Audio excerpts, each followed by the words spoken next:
Көпчүлүгү багы неме кылышпайт да. Биз өзү негизи омуртканы көрсөтүп турушубуз керек экен. Эңкейип иш кылганда, тердегенде тайып кетет экен. Тайган боюнча катып калат экен. Буну утуруп түзөтүп туруш керек экен. Булар мына специалист балдарга түзөтүп туруш керек экен. Түзөтүп мынандай кылып катырып алыш керек экен. Дагы терде орнуша көтөргөндө дагы баягы мындай жылып кала берет экен. Дагы түзөтүп көрүнүп туруш керек экен. Текшерип туруш керек экен. Мен өзүм башымдан өткөн айтып атам да. Ошону салдырып койдургандан кийин кичине иш кыла койсом, бир омурткамда оор коюп чыгып калыптыр. Анан бир дагы бар текшерип дагы ордого койдуртуп, анан ошентип жакшы айтканмын. Азыр результат жакшы. Мен андан кийин оор иштерди көп көтөрүп, 2-10 литрлик, 20 литрлик эме менен суу ташып малдарга, чак менен.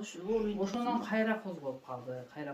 Анан кийин бу сөбөктөрдү тойгозуп, кальций жеп, анан жанагы мумиядан сыйпап, карап жүрүшүбүз керек экен. Эми башка жагыбызды лечение кыла беребиз го.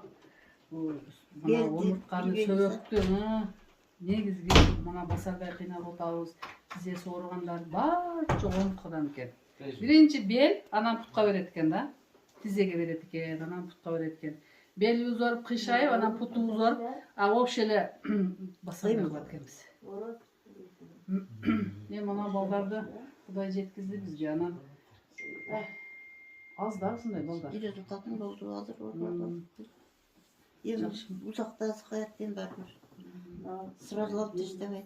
Мен кийин келгенде дагы көрүнөбүз да, дагы көрүнөбүз, көрсөтүп турабыз, ордундабы, кыйшайдыбы, түзүлө турабы. Азыр бел оорулары көп аябай. Мында эңкейгендеги бел бирсе тез эңкейип кетет экен да. Мында кичине эңкейип каласың. Мына кайсы мондай эмес эле, кайбир эңкейип калып. Өтө жылдан жылга эле паска карап кете берет. Ошону сразу жүрмөйт да. Эме кылыш керек.